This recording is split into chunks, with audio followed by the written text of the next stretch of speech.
Barcelona की team इस season जैसा फुटबॉल खेल रही है ना, मुझे इसे देखकर ना गुड्डू पंडित का वो डायलॉग याद आता है मिर्जापुर से कि हम जिस टाइप के आदमी है ना लाला, उसमें दिक्कत यही है कि हमें खुद नहीं पता हम किस वक्त क्या करेंगे। बार्सिलोना की करंट सिचुएशन पे एग्जैक्टली यही बात सूट करती है बिकॉज कभी हम न्यूकासल जैसी टीम को उनके होम पे हरा के आ जाते हैं और फिर उसके अगले ही दिन रायो वाले कानों से हम ड्रॉ कर लेते हैं। और अब यही एटलेटिको मैड्रिड जिसने रियल मैड्रिड को 5-2 तोड़ा था, जिस रियल मैड्रिड से इस सीजन हम हार के आए थे 2-1, इसी एटलेटिको मैड्रिड ने उनको 5-2 तोड़ा था। इनको हमने 3-1 तोड़ दिया भाई। और इतने सारे चांसेस भी हमने मिस किए, लेवेंडोस्की की वो पेनल्टी मिस, देन रफीनिया का वो क्लियर कट चांस, नहीं तो ये 4-1 या 5-1 भी हो सकता था।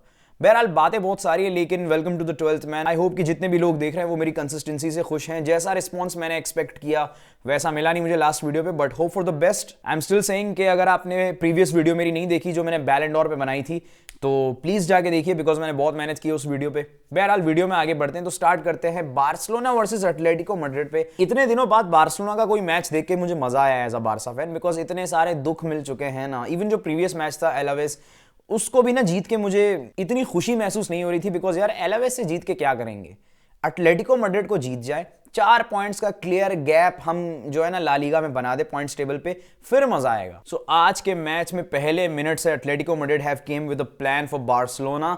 एंड आज जो सबसे अच्छी चीज ये हुई ना कि एक गोल कंसीड करने के बाद हम पैनिक नहीं हुए, बिकॉज पिछले काफी मैचेस से हमें यही देखने को मिल रहा है कि अगर बार्सिलोना पहला गोल कंसीड कर लेती है तो फिर उसके बाद ये होता है ना कि हम पैनिक कर जाते हैं, फिर दूसरा गोल तीसरा गोल कब आ जाते हैं हमें पता ही नहीं चलता। I am talking about big teams, even some small teams like Girona and all, उनके अगेंस्ट भी। आई नो कि देखो रेलीगेशन टीम टफ टाइम देती है, वो सब बातें ठीक हैं, लेकिन कहाँ बार्सिलोना का स्टैंडर्ड, कहाँ जिरोना का स्टैंडर्ड। उनके अगेंस्ट भी हम लेट विनर की वजह से जीत गए थे रोनाल्ड अराउगो की। लेकिन बड़े मैचेस में हमें ये चीज़ ज़्यादा देखने को मिला, big matches like PSG against Chelsea, इन मैचेस में हमें ज्यादा देखने को मिला कि एक गोल कंसीड करने के बाद हमारी टीम बहुत ज्यादा पैनिक कर रही थी। लेकिन आज के मैच में ऐसा नहीं हुआ and it's a very good thing कि एक पॉजिटिविटी दिख रही थी टीम के अंदर कि भाई हमारा न्यू स्टेडियम है, कैंप नाउ है, एंड कैंप नाउ में अब हमें हारना नहीं है। ऑब्वियसली यार कभी ना कभी तो हारेंगे भाई, ऐसा हो नहीं सकता कि ना हारे। इसी सीजन कोई ना कोई मैच तो हम हारेंगे कैंप नाउ में। लेकिन अभी जस्ट हमारा दूसरा गेम है मेरे ख्याल में, if I am not wrong, camp now में, तो फिर दूसरा मैच ही हार जाएं तो फिर ये थोड़ा सा जो है ना शेमफुल चीज हो जाएगी ना। तो फिर ये मोटिवेशन थी प्लेयर्स में, एंड एक गोल कंसीड करने के बाद भी हमारे प्लेयर्स ने प्रेशर नहीं लिया, which is a good thing. Barcelona goes with the formation of 4-3-3 again. Eric Garcia आज फिर से सेंट्रल अटैकिंग मिडफील्डर खेल रहा था।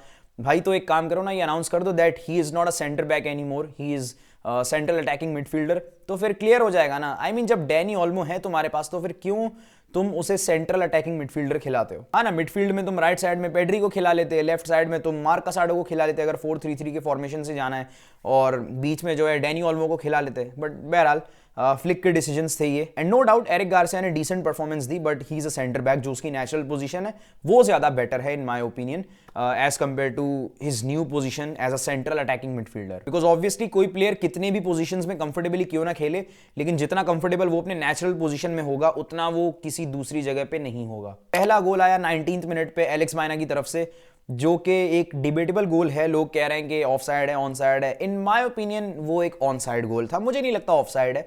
हर किसी का अपना ओपिनियन है। देखो एक बात क्लियर कर दूं ना मैं, there is a word called opinion, तो हर इंसान का अपना एक ओपिनियन होता है, उसको अपना हक है ओपिनियन देने का। But Raphinha look very sharp today, he scored the equaliser with the help of the magician Pedri Gonzalez. बहुत ही प्यारा असिस्ट था from Pedri and a beautiful finish by Raphinha.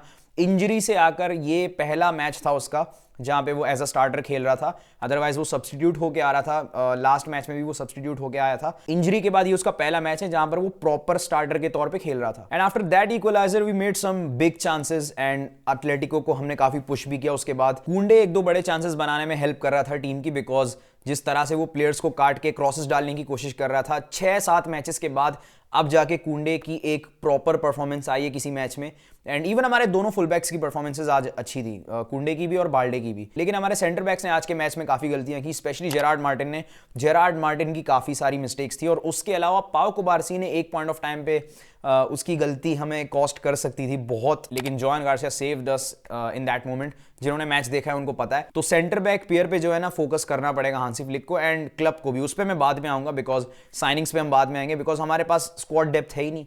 कौन है सेंटर बैक में मुझे बताओ, बैकअप में। एंड पहले हाफ में जो हमने बड़े चांसेस क्रिएट किए उनमें से एक पेनल्टी भी हमें मिली। लकीली एटलेटिको मैड्रिड के डिफेंडर ने बॉक्स के अंदर फाउल किया एंड उसकी बदौलत हमें एक पेनल्टी मिली। लेकिन लेवेंडोस्की की यार पेनल्टी, बिकॉज मुझे ये फील हो रहा था कि यार ये पेनल्टी मिस हो जाएगी, बिकॉज वो दिख रहा था यार कि लेवेंडोस्की जल्दबाजी कर रहा है पेनल्टी स्कोर करने में। नो डाउट यान ओब्लाक का सेव, मैं उस चीज को डिनाई नहीं कर रहा, ठीक है, मैं क्रेडिट नहीं ले रहा फ्रॉम यान ओब्लाक, लेकिन लाइक ऐसा फील हो रहा था ना जैसे यान ओब्लाक को पता था कि लेवेंडोस्की कहां मारेगा पेनल्टी, एंड मेरे ख्याल में it was a poor penalty. वैसे लेवेंडोस्की इस तरह की पेनल्टीज लेता नहीं है, बट आई डोंट नो क्यों वो जल्दबाजी में था। And just before the first half हमने लीड लेने का चांस मिस कर दिया, लेवेंडोस्की ने पेनल्टी मिस की, एंड कुछ चांसेस हमने कन्वर्ट नहीं किए, लेकिन जो सबसे बड़ा चांस हमें मिला वो लेवेंडोस्की की पेनल्टी थी, एंड लेवेंडोस्की वो कन्वर्ट नहीं कर पाया।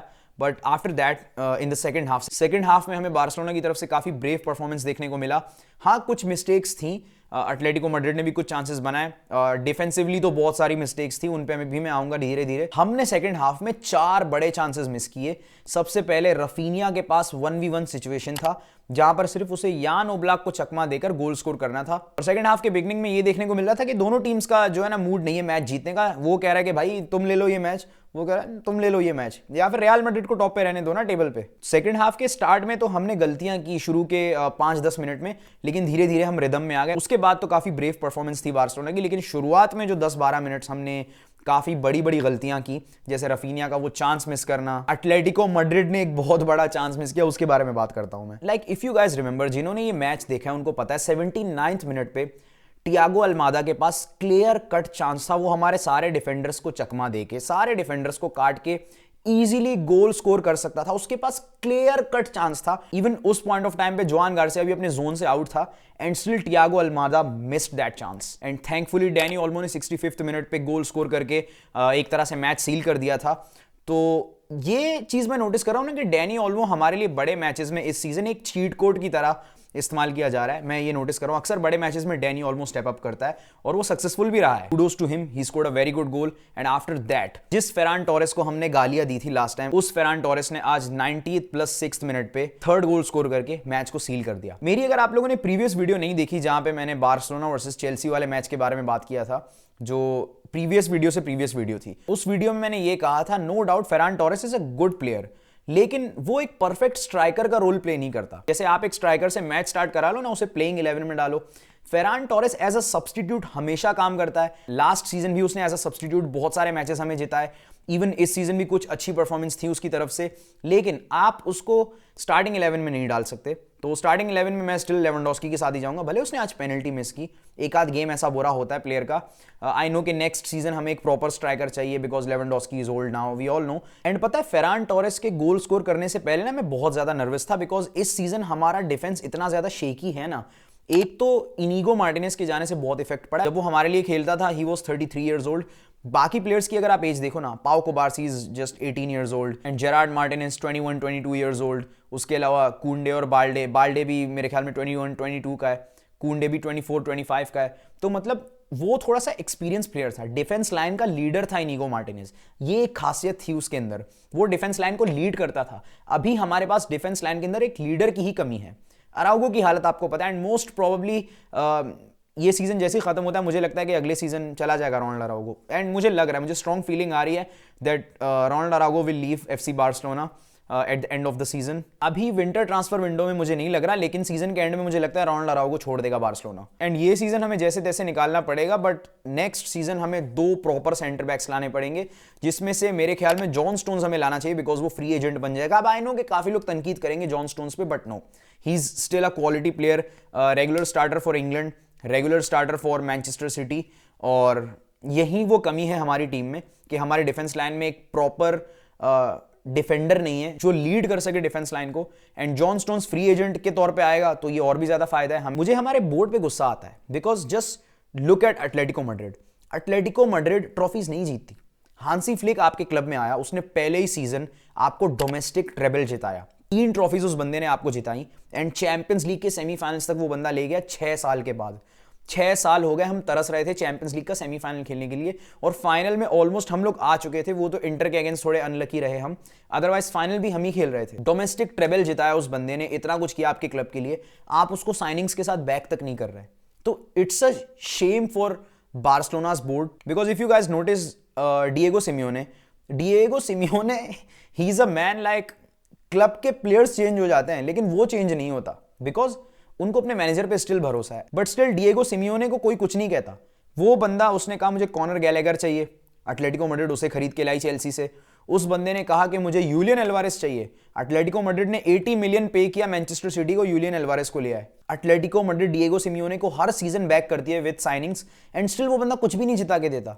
4 सालों में कोई एक ट्रॉफी जिता के देता है वो बंदा। एंड यहाँ पे इस बंदे ने पिछले सीजन आपको 3 बड़ी ट्रॉफीज जिता दी, चैंपियंस लीग के सेमीफाइनल्स तक ले गया ये बंदा, एंड आपने इसको 2 प्रॉपर सेंटर बैक्स भी नहीं दिए। इनीगो मार्टिनेज को तो बेच दिया, उसका रिप्लेसमेंट हम लाए ही नहीं। लेकिन इस सीजन के बाद हमें 2 सेंटर बैक्स लेने पड़ेंगे, एक फुल बैक भी लेना पड़ेगा, ताकि अगर कुंडे या बाल्डे में से कोई एक इंजर्ड हो जाए तो उसे हम proper as a full back खिला सकें। एंड एक स्ट्राइकर तो मस्ट नीडेड है भाई। आप लेवेंडोस्की के ऊपर अब भरोसा नहीं कर सकते नेक्स्ट सीजन।